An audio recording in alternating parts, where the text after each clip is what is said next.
We have 4 simple rules. Number 1, we don't discuss politics, ever. Number 2, this is not a religious channel, and while you might hear people say, God bless you, or I'm going to pray for you, or I wouldn't have gotten through this without my faith, that's fine. What's not fine is to say, my God is better than your God, or here's why you're not getting into heaven. It's not going to fly. Number 3, we believe wholeheartedly if you can't control your tongue, then you can't control your life. So while on board, there's not going to be any cursing in the live chat. Period. And number 4, there is no room for mean people on the lifeboat. Because we discuss very sensitive things from people's past in our group setting, we got to protect those people. The only way they feel confident and comfortable discussing those things is in an environment that is free of trolls and mean people. So if you're a mean person or you're a troll, we're going to block you for life. And if your account happens to be less than 24 hours old, we're probably a little suspicious right from the word go. Why? Well, because there are people in this world who enjoy being cruel solely for the sake of being cruel. It's not going to fly here. But if you're here because you're trying to get sober and live your best life, then you might find that the lifeboat is just that, a lifeboat. I'm Captain Tommy Scoville, and we will see you on deck.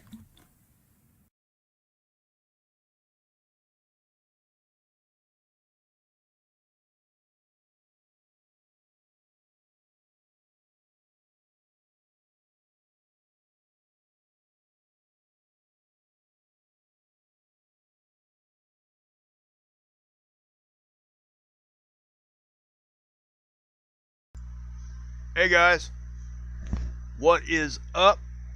What is up? You guys doing all right? Somebody give me a 5 for 5 and we'll keep rolling here. Obviously, I'm going to be doing the show tonight. Tommy's got some things happening going on, so he's not going to be here tonight. You're going to, yeah, you'll be here with me. But this should be an interesting, it should really be an interesting show. I hope so, anyway. I really do. But yeah, so if you guys could, somebody give me a 5 for 5 in there, and just okay, cool. If something happens throughout the show, please let me know. To start tagging me, or to start tagging, Wages World or whatever. I think I'm on the TLB account right here.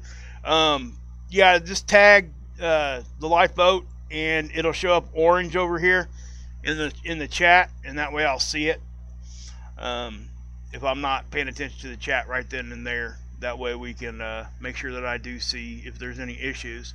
We will be talking about obviously the signs of being addicted, and I think this should be a pretty good show here tonight.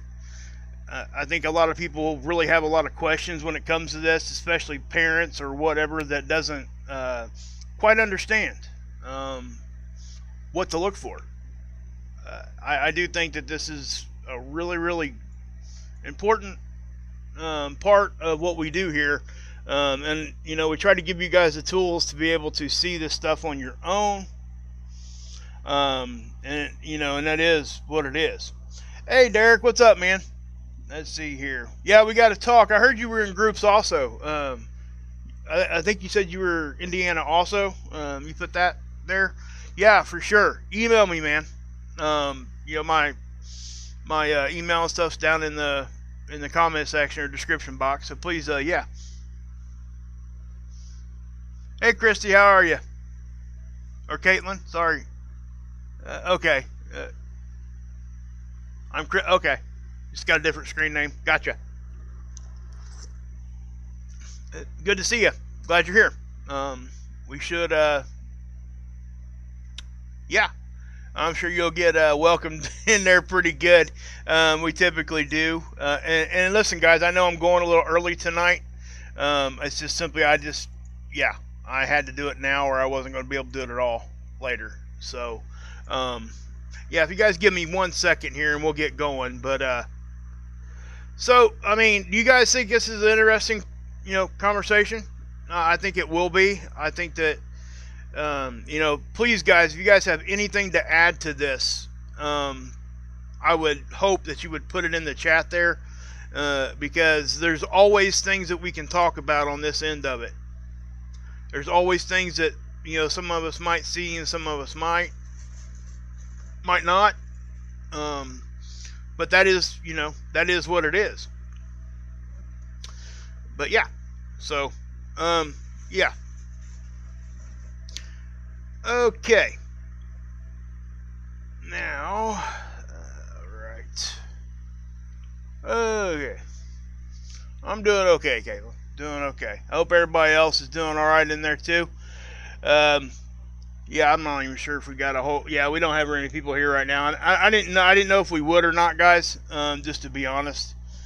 So we're just gonna go ahead and, hey, Chi-Chi, what's up? Good to see you. I ain't seen you in a minute. Been pretty good, Chi-Chi. I mean, it's good to see you. Charlie, good to see you too. 7th, always solid. Columbus, Indiana. Okay, yeah, cool. You're not too far from me, Derek. That's yeah. Matter of fact, we probably shared some of the same counselors at one point, like if somebody was on vacation or something similar to that. What we're talking about here, guys, is our medicated assisted treatment. There's a place here in Indiana called Groups. It's not just in Indiana either. In my opinion, it's probably the best place that I could ever refer anybody to.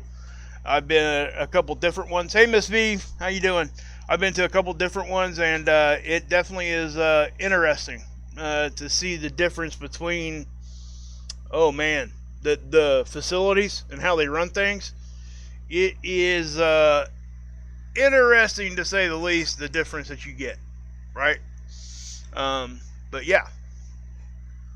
Yeah, for sure. It's good to see you, Chi-Chi. I mean, we ain't seen you, gosh, it's been, what, a month? At least, I would think. And the time frame or whatever might not, probably just weren't hitting you. Okay, guys, but I'm gonna concentrate on just doing a couple different drug of choice. And when I'm talking about that, I'm talking about like heroin. That's what we're gonna start with. We're gonna talk about meth because the signs are different, okay? And benzos, which you could swap alcohol for that also, because the signs and stuff are very similar when it comes to benzos versus alcohol. Because like we talked before here, guys, benzos are alcohol in a pill form. That's pretty much what it is. So I hope you guys understand that part of it. But yeah.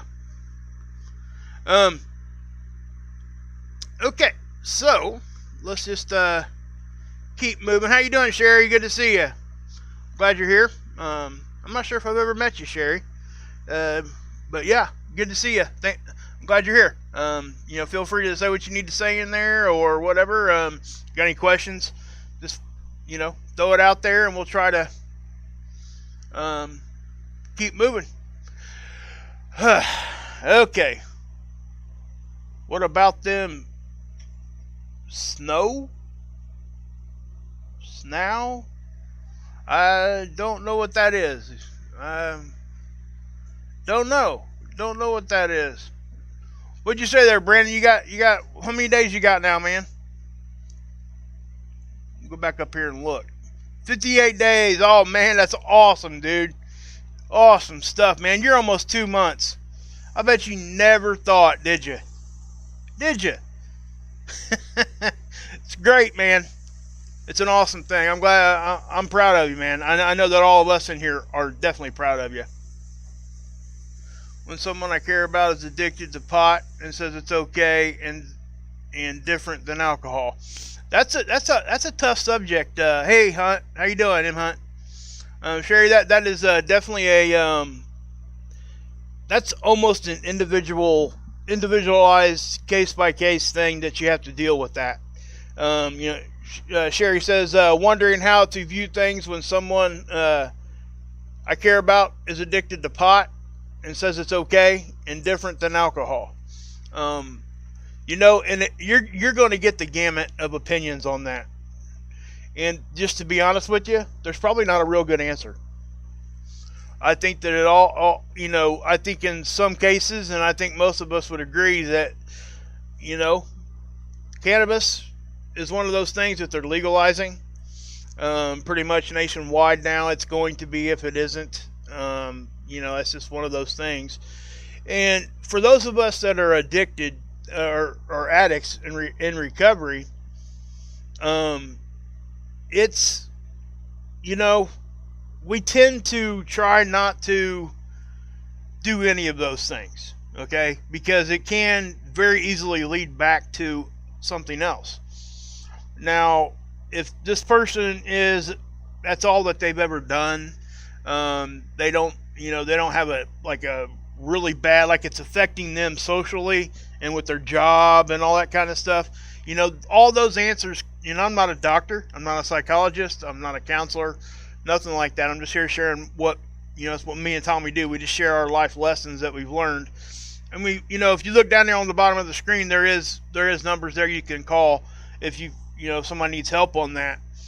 And I guess what I'm saying is cannabis is kind of turning into a little bit of like how alcohol is viewed in our society.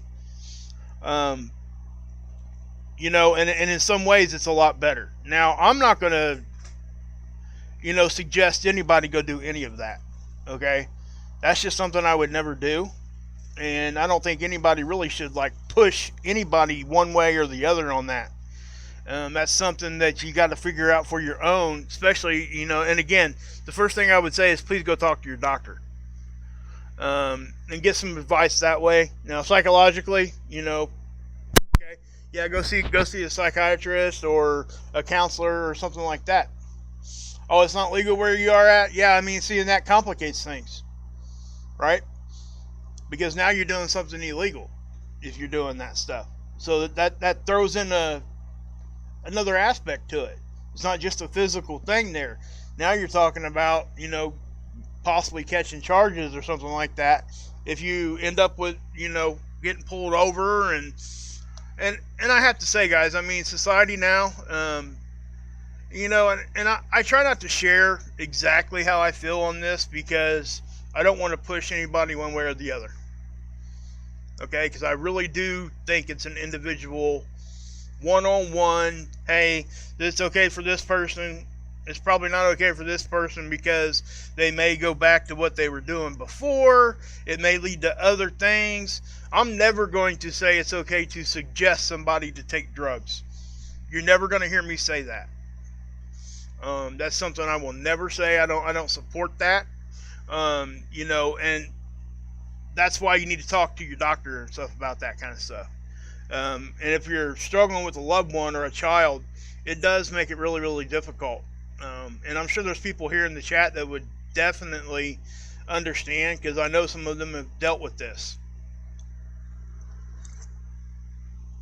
And there are medical options like Chi-Chi just said in there. Thank you, Chi-Chi. Says definitely speak to your doctor because there are medical options for stuff like that. And I think most of us would say to really steer away from going to a benzo, which is Xanax and Ativan, I'm sorry.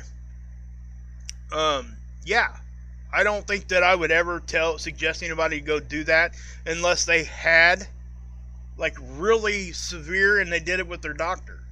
I would never tell somebody to go, hey, such and such over there has got some Xanaxes, go get some. No, I would never say that. Hey, Leisure Haybacks, good to see you. See here, I think it could hinder emotional growth if they're numbing out. Yeah, those are all things. That's a very legit point, Sherry. It really is.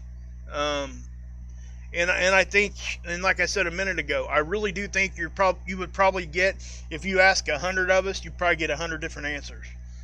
And unfortunately, I really wish it was black and white. I really do. But for some people, that is kind of needed. And for other people, you don't need to even be around it. So, the fact that it's illegal where you're at, that does play a very heavy part in it. Okay. I would just definitely talk to your doctor. And, you know, we got a Facebook group, guys, also. So if you guys want to come over to the Facebook group, you guys can go talk over there, get in a little bit more in depth, get a little bit more personal. You know, if you have questions, please do that. You know, head that way. It's definitely a great resource. There's a lot of people over there, and a lot of people get a lot of good help over there from each other. That's what we do here. We give peer help here. That's pretty much what it is. And we try to back it up with what we've been through and with the knowledge that we've gained throughout our recovery and before. You know, not too long ago we had a doctor on. He's actually my doctor, or was. He's no longer with groups, but he was my medicated assisted treatment, my Suboxone doctor. Okay, and I would encourage anybody that's needing some advice on that kind of thing to go watch that interview. Those numbers are provided there too. Again, guys, if you guys need help getting to some place, or if you know somebody that does need help, we can help you get to those places. You know, nationwide. We've done it so many times already, and it is definitely you know, we just gotta look out for each other, and that's kind of what we do. So, but yeah, so let me go ahead and just start with this here. This is heroin, and I know that a lot of people, when they think of addiction, this is like massive addiction. Most people will go to one of two things when they're talking about this. They're going to go to heroin and probably methamphetamine, crystal meth. And it is what it is, right? So we're going to start with heroin, because that's probably, in my opinion, is probably the most well known, and it's actually in the forefront of addiction, and it has been for years for a lot of different reasons, and a lot of it's not good reasons. So the signs of being high just on heroin right here, it just tells you right here: flushed skin, small pupils, watery eyes, runny nose, itching skin, drowsy or relaxed, and many more. Now, all those things right there are side effects and symptoms of other things too. And I think we have to always keep that in mind, okay? Because anything that you've ever seen a side effect of is not going to be just for that drug, right? That side effect is going to hit all kinds of different drugs. All right? So, yeah, I think we always have to keep that in mind. So, yeah, let's just do this one real quick. Flop over here to this one. Heroin overdose signs. Okay, now this is one of those things that I hope everybody really pays attention to. Because if you come across somebody in there and you're seeing them in this state, you need until, you know, you really do. You need to do something there. But yeah.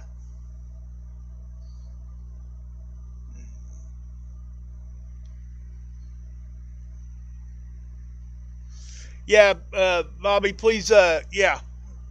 That does happen, 100%. We don't like to call each other junkies. That's, you know, that's just not I guess what I'm saying, it's, you know, it really is kind of disrespectful to those of us that have made it past that. And I get it.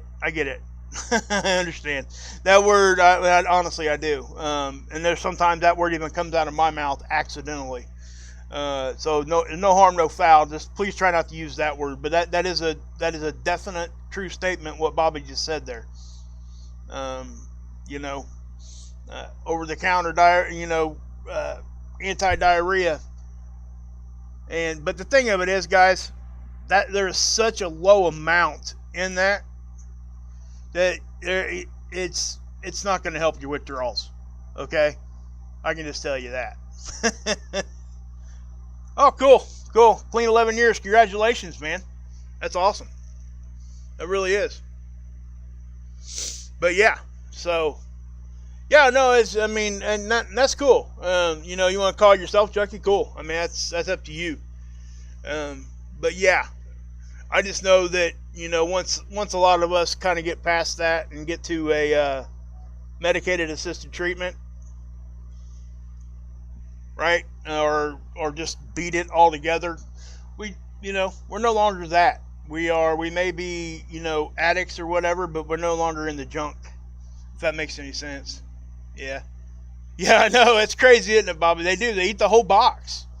I mean, and that's what I'm saying, guys. This is what these drugs can do to you. They will make you want to go eat a whole box of laxative just to get a little bit of relief. And it's crazy. It's crazy what we will do when we're addicted. And that's not even overstating it. I mean, we really will do some crazy stuff. It's much like people that, me personally, I was pain pills, right? And I've explained this a bunch. I never got to the heroin aspect of it. Never did. Does it make me better than anybody else? Absolutely not. What it makes me is an opiate addict. Just like a heroin addict, right? I just didn't go down the road of shooting up and doing all that stuff. Well, that's cool, man. Like I said, man. I mean, you can, just as long as you're not offending anybody else, man, that's cool. I mean, like I said, I would just ask that you not call anybody else that. I mean, you can call yourself that all day long. That's up to you. But, yeah. All right. Let's get this back over here. I don't know what the heck I just did there. Sorry, guys. I'm having problems with my tech here. Obviously, I'm here by myself. All right. Let's just bring that over to here. So, yeah. Hey, Miss V, good to see you. Yeah, eating the whole box, man. That's always blown my mind, Bobby. It really does. It really does. I'm not even going to play like that doesn't shock me every time I hear that, because it does. So anyway, guys, we got these signs of overdose on heroin. And so what are we looking at here? We are looking at... Let's put this in studio mode. Okay. Bluish lips, obviously. Disorientation. And it's going to be pretty obvious, guys. When you run up on somebody that's in the process of overdosing, okay? Delirium, shallow breathing, pinpoint pupils, muscle, they're spazzing, okay? Low blood pressure, drowsiness, weak pulse, coma, right? I mean, that's some pretty obvious signs. And I almost didn't even show that graphic because the majority of people already know that, hey, you see somebody laying down there and they're doing those kinds of things, you're calling 911 typically anyway. But if you recognize these signs as a heroin overdose and you have Narcan with you, you can administer that. That's why I decided to go ahead and put this up here. Okay, because that's an important thing to understand. Anybody out there that's listening to me that's currently using, please tell me, and please don't be embarrassed. You ain't got to put it in the chat or nothing, but just please keep that kind of stuff with you, right? Because most likely if you're doing it, you have friends that are too. You're going to be hanging around those people. So when those people fall out, please tell me you have that stuff there ready to use it. Yep, foaming out the mouth for sure, Bobby. That's another one. There's like I said, guys, I mean, it's pretty obvious when somebody's overdosing, especially if you know that person is struggling with addiction. And it doesn't necessarily have to be the severe, what we usually see. If somebody's disoriented and they're still up walking around and they're not really having any other symptoms, that could be your first clue. You could be like, hey, oh my gosh, what's wrong with you? Why are you talking crazy? Why do you not know where you're at? What's your name? That kind of stuff, right? So yeah, so it's important to understand this quickly too, right? Because the quicker you get to these people when they're down like this, the better chance you got of fixing them. And that is just a simple fact. And there's other things popping up around the country right now that we're going to talk about at a later date. We're not going to talk about it tonight because it is definitely one of those long subjects, and it's pretty controversial. Canada has some of these safe injecting sites, and we got one now in New York, and there's been a lot of talk about that. And I'm not going to get into the details of that, but that does come right back to this heroin thing. So we will be talking about that later on. So yeah, sorry about that, guys. Give me 1 second here, guys. I got to fix something. Sorry. Oh, goodness. Oh, man, where did that go? I probably lost it.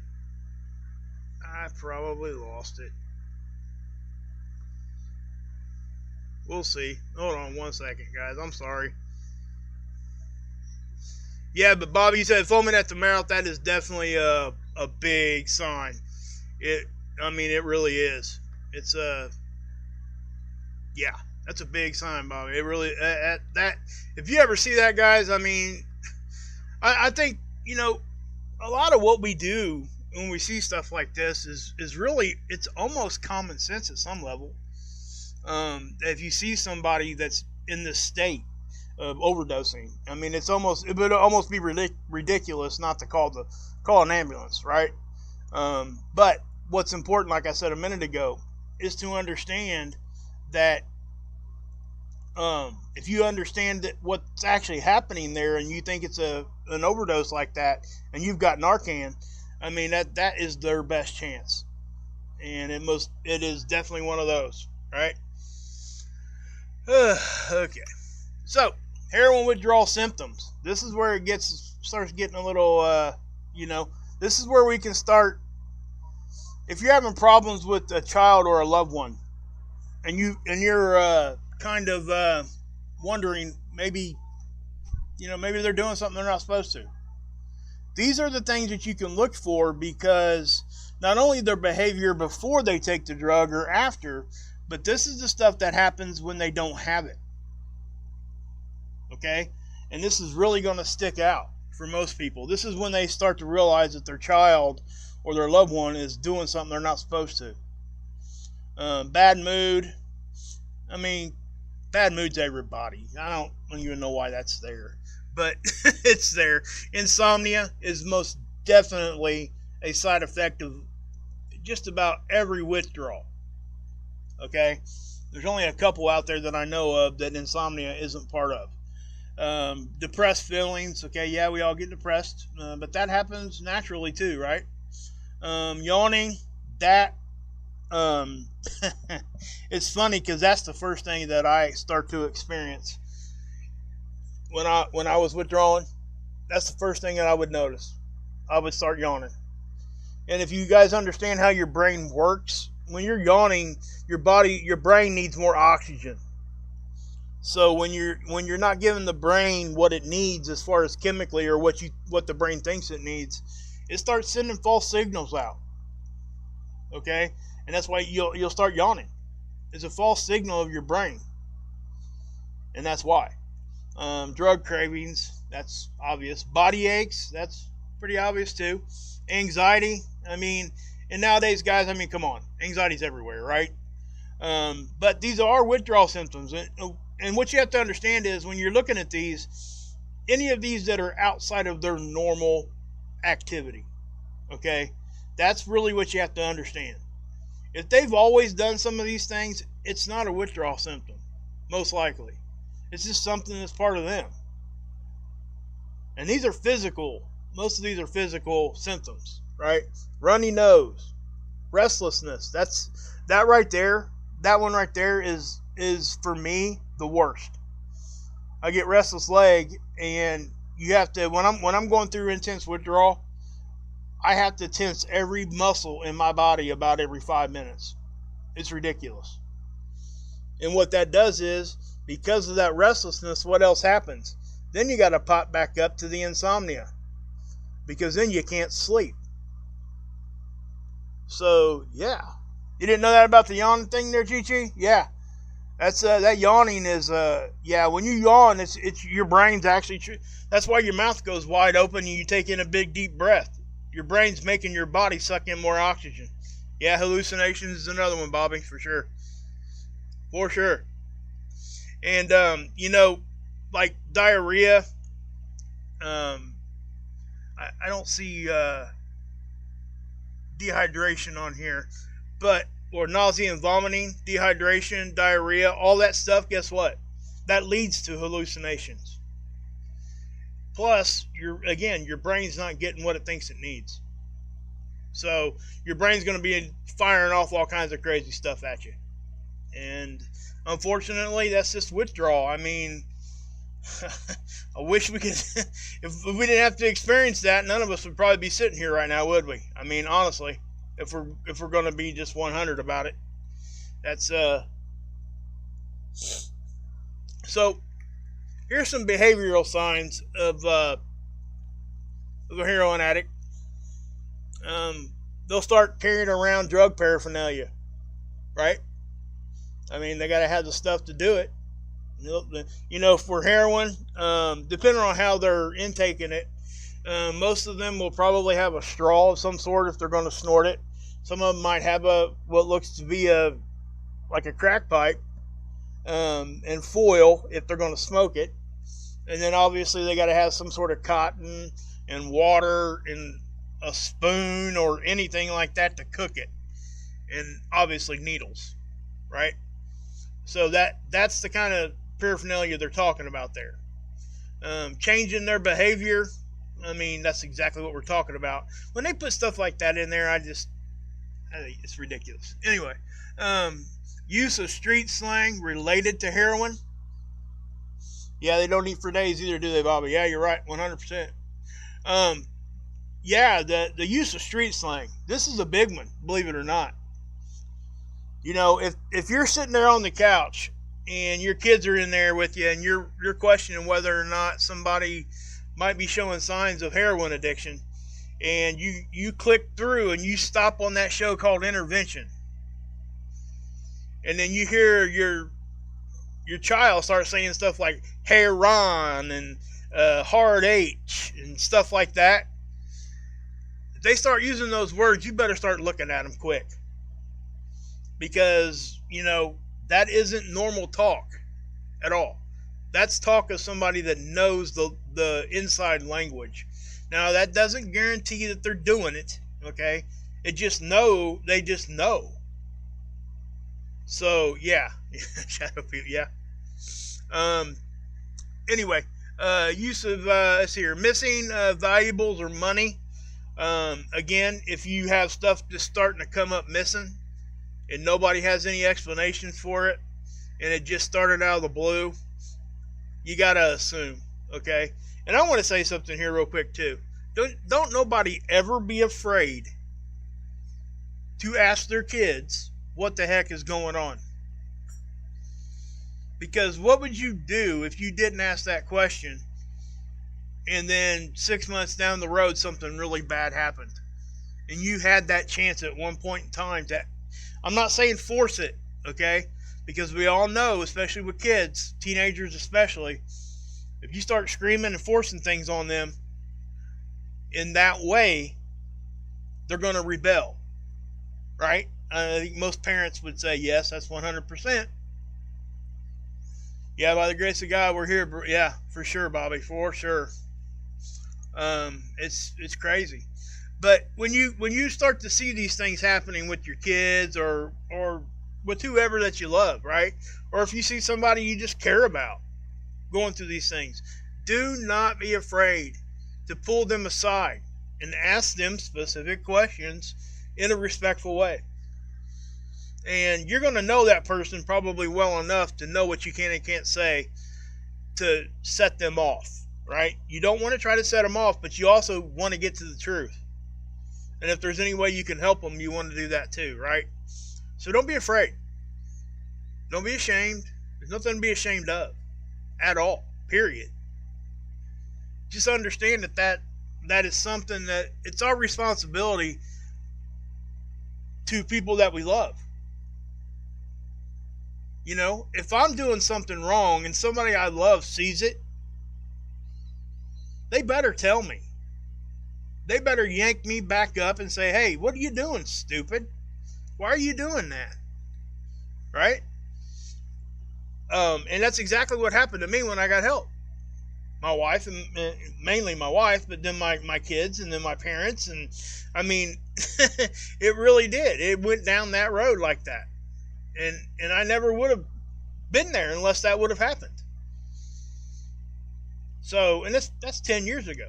But yeah, Bobby, yeah. Okay, track marks on the body. Now, there's something else I'm going to add to track marks. Okay, anybody, you guys know what track marks look like, right? I mean, they're basically just like little scars wherever. When a heroin addict is deep into their addiction, or any like meth addict, that anybody that's using needles, when they're deep in their addiction, they will shoot that stuff anywhere they can, because their veins are going to start going bad, and they're going to have to start shooting the stuff places you would never even think that you should. I would, if you want to know what that actually looks like, just look up intravenous drug abscess on YouTube. Okay? That's all you have to type in. You could even probably just type in the abbreviation IVDA. And you're going to come across some of the nastiest, grossest thing you've ever seen on people. And what's crazy is that some of these, when they're in their addiction, they'll try to take care of these abscesses themselves in the most nastiest environment. I'm not going to show it here because it's gross, it's graphic, it's too much really for me to show here. I could probably show you a still or a static picture, but I'm not going to show you somebody draining an abscess and stuff. If you guys want to see that, it's there. It's easy to find. Well, cool, Chi-Chi, I'll see you. Glad you're here.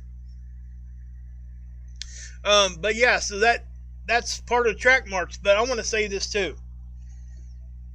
If you run across somebody in 95-degree weather wearing a long sleeve, dark colored shirt in the middle of summer in the sun, you better start asking questions.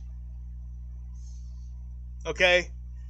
Because nobody on this planet walks around like that in those kind of clothes during those kinds of temperatures.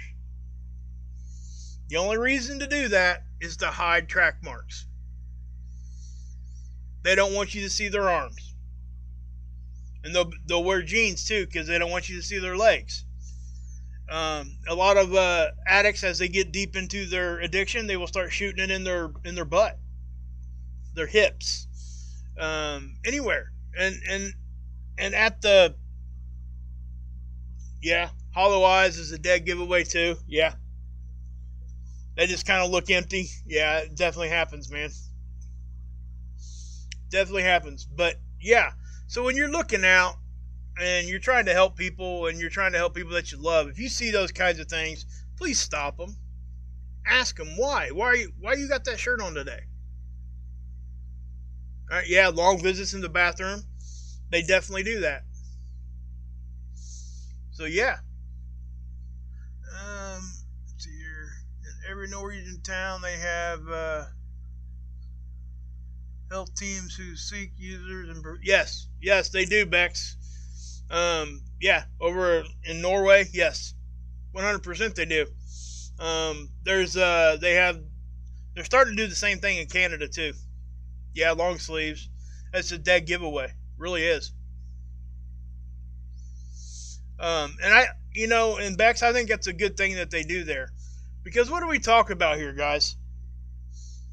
When somebody finally gets help, what does it usually involve?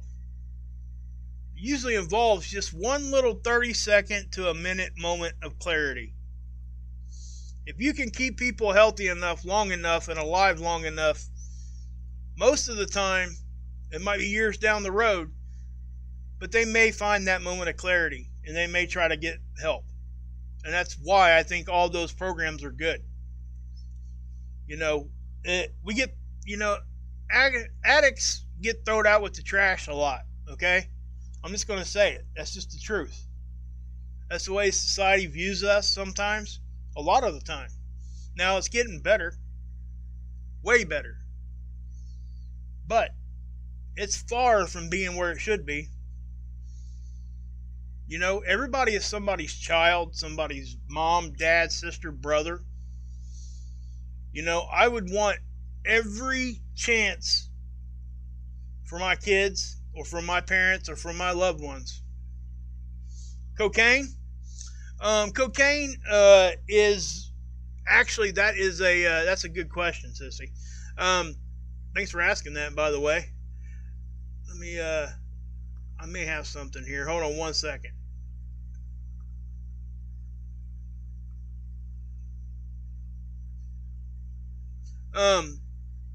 It's going to be very similar to like meth, okay, crystal meth, but it's not. It's not the same. I understand that, okay. You're probably going to start seeing straws. You're going to start seeing bills that are rolled up into like a straw form. Hey, 40-foot, what's going on, bud? Hey, Leisure, good to see. I think I said hi to you. I want to make sure I didn't skip you. But that's a good question, Sissy. That's one actually I don't have keyed up here, but what I do have a meth one, and it's going to be similar. Okay. Let me take that back out of studio mode.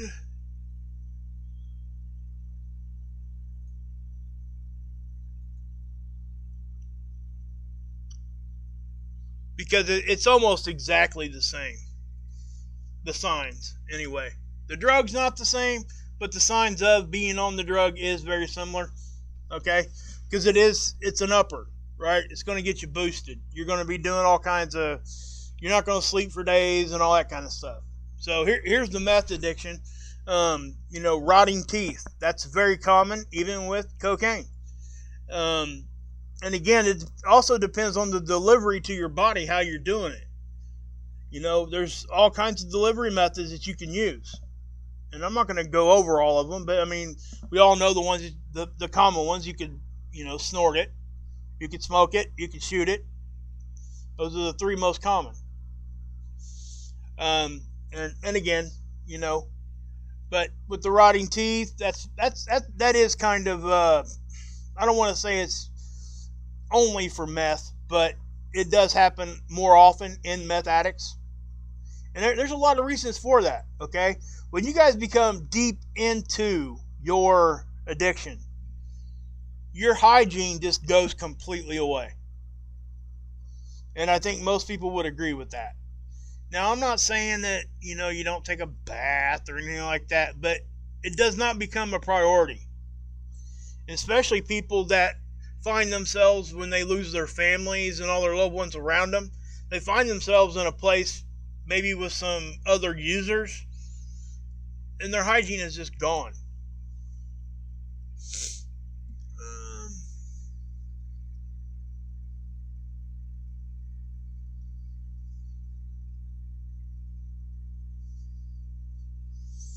Yeah, edited. That's most definitely. That's guys. You guys need to. Well, I can read that. Hold on one second. I'll read that comment.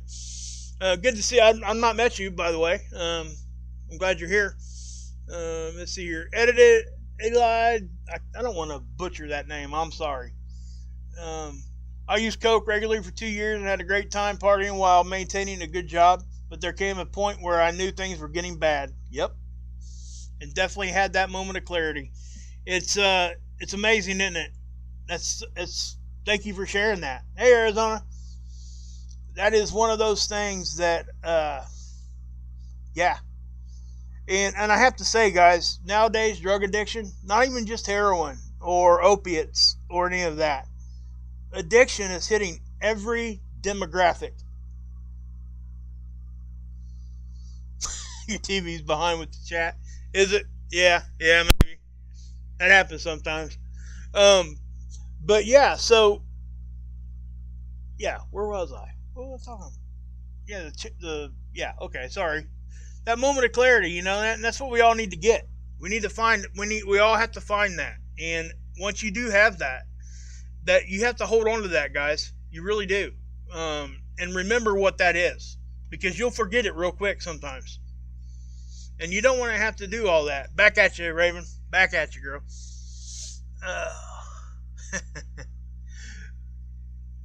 But yeah, guys, that's such a great thing to even say, to share. It really was. Thank you for sharing that. Is that, man, I don't want to, is it idle? Here, let me, hate to butcher your name. I don't like doing that. Hopefully it's, hey Joanna, good to see you. Just pop in here, did you? But yeah, it most definitely is, we're always looking for that moment of clarity, right? And we're even looking for it when we don't know we are. It's amazing. It really is. It's amazing. And once we find it, most of us are happy that we did. Even if we don't get help at that moment, it allows us to see, because we have to keep, and we always have to remember that the happiness that we have achieved during our addiction is a fake thing. Okay? We are making our brain release dopamine in an unnatural way. And because of that, it makes us want to do other things just to maintain that. And, you can say what you want on that end of it, but I'm a firm believer that sometimes all it takes is that 1 second of like, man, am I really doing that? Sometimes you don't even realize it. Most of us don't even know we're addicted till it's way too late. I know for me, with my pill addiction that I had, I kind of knew. And then once I did know, I kind of denied it for like 6 months probably. You know what I mean? Most of us experience that. Now, that was my experience. Might be different for you. But for me, that's what it was. And a lot of people share that, right? And it doesn't have to be just with the pills. It can be with any drug. If you start off doing a legal drug, that's a different thing. You've chosen, bam, there you go, and you're off to the races, right? But nowadays, a lot of times, not so much, because of the crackdowns and stuff that they've done. But 10 years ago, 12 years ago, 15 years ago, they didn't want anybody to be in any pain at all, and we had a really bad systemic problem with this, and that's what led to this big opiate crisis. And that's why we tend to kind of, because that's what me and Tommy both are. We were opiate addicts, right? And that is what we know the most, but we know this other stuff too. And let me tell you why. Because when you get around any one of these, you're around all of it. That's a fact. Because when you can't find your drug of choice, what are you going to do? You're going to try to find something else that's either close or can at least make you forget that you're going through withdrawal. That's what you do. That's what your addict mind will tell you to do.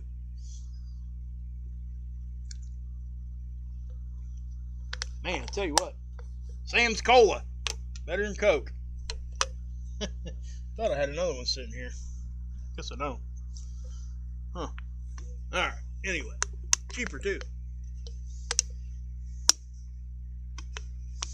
But yeah, guys, I mean, it's, man, you guys are awesome. I mean, you guys bring up stuff that I didn't even think we were going to talk about tonight, but that's awesome. That's why we do this, right? And anybody that's kind of new here, that's just dropping in for the first time, like Bobby, and at least I think Bobby's first time in here, and Idol, is that your name? I'm sorry if I'm butchering that. I do apologize. Sissy was saying stuff. Who else was, I'm missing somebody here. I know I am. Matter of fact, I had a longer conversation. Sorry, I can't remember the name. Let me find it real quick. Sherry. Yep. Glad you guys are here. I really am, because that's why, I'm glad all the normal people are here too. But that's what we're doing, right? Because the normal people are going to help you guys. The ones that are here all the time. If you guys stick around, you're going to find out that this chat room is the best one on the internet, in my opinion. It really is. Yeah, for sure. For sure. Yeah, Bobby was talking about that stuff earlier in here. I mean, yeah, Arizona, these guys have been through some stuff. So yeah, yeah. Okay, so let's get back to this real quick, because the question was asking, cocaine. Now, meth is very similar. Okay, like I said, as far as the stuff that you would see happening, intense scratching, deadening body. Again, these are all side effects or symptoms of cocaine also. Acne or sores, yeah, probably. Depends. Again, if you're doing cocaine, it usually leads to crack, which is the same drug, just a different. I'm not going to get into that right now, but paranoia, irritability, confusion, and many others. Now, the paranoia and the confusion usually comes after you've been up for like a week. That's what happens when you're on meth and cocaine. You stay awake for days. What's that do to your brain? It's going to make you be very, very confused. Okay? Your body requires a certain amount of sleep. If you don't give it to it, yeah. You needed a meeting? Yeah, for sure, man. For sure. I'm glad you're here. That's kind of what we do here, guys. It's kind of like an open group, and yeah, we share things, and that's what we do. So, but always take what we say, guys, and please go look, good if you have any kind of medical issues and stuff, go to your doctor. Any kind of deep stuff that you need to talk to people about, go to a counselor, go to a psychiatrist. Always. We don't have that schooling. We don't have any of that, right? We just got the school of hard knocks, I guess, if you want to go down that road with it. We got life lessons, and that's what we have. And we try to share that with each other. We're really successful at doing that. And, and people here are willing to do that. All you have to do is go back and look at some of our interviews. So, yeah. I'm not going to be able to get through all these tonight, guys. I had a couple other ones I was going to touch on benzos. I guess let's touch on benzos just for a second, because now if we're going to, when you're talking about benzos, you can substitute alcohol for that. The same thing, okay?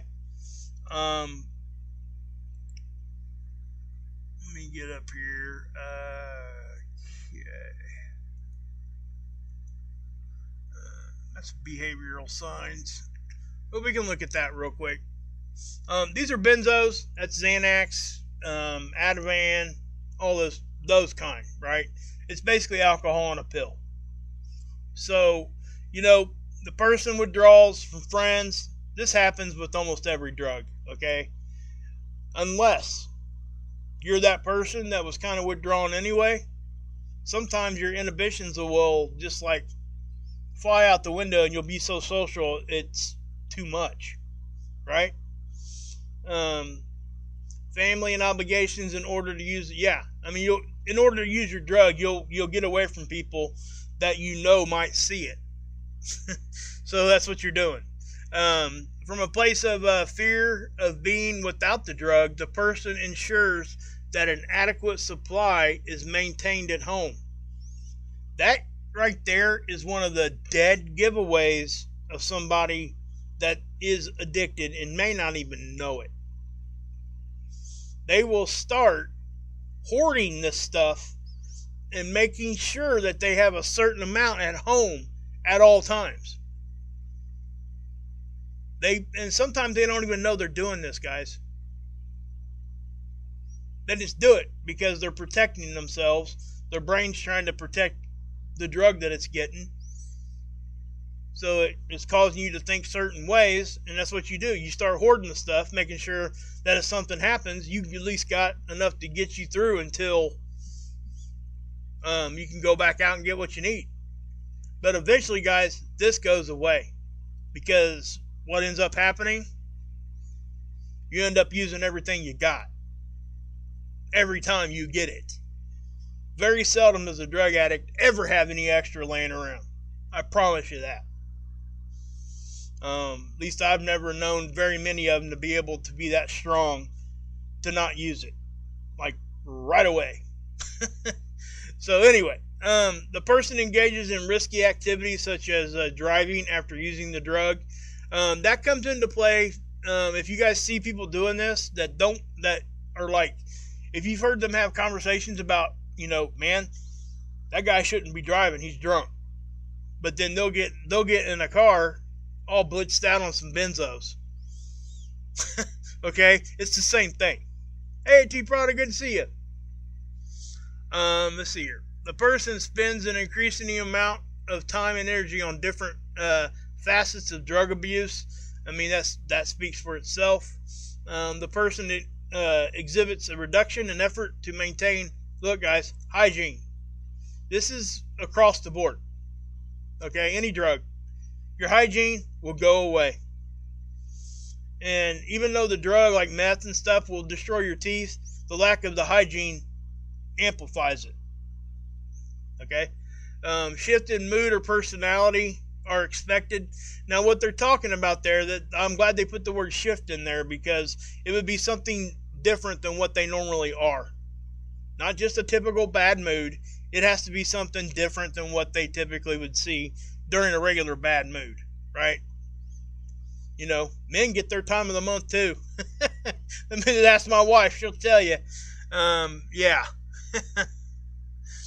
Okay, the person is uncharacteristically secretive about daily schedule. Okay? And what's happening here when they're like that, they're making plans to get their drug, and they don't want people to see them doing it. Yeah, one is never enough. 100%, Bobby. 100%. That's just how that's how an addict would think. It's never enough. I can tell you that just from my own life lessons. I can say that.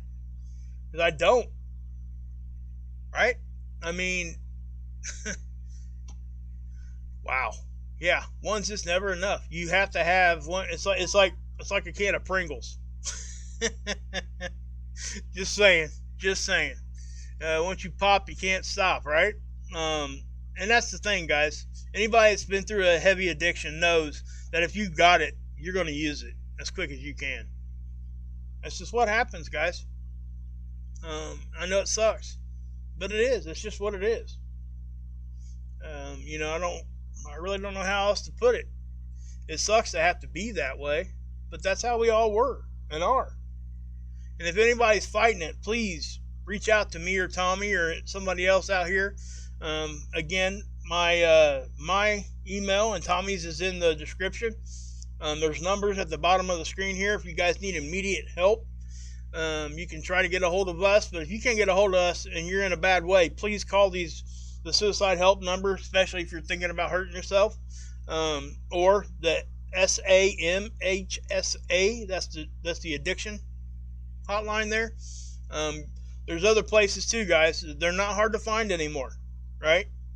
It's simple Google search, but there's your resources right there.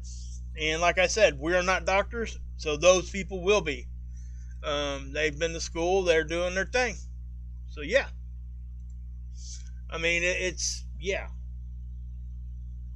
I'll tell you what. Hey, Mod Squad, we about made it through there, didn't we? About made it through. Somebody throw a wrench at that. There you go. Alright, guys. We are going to get off of here. And, yeah. So we'll be back tomorrow.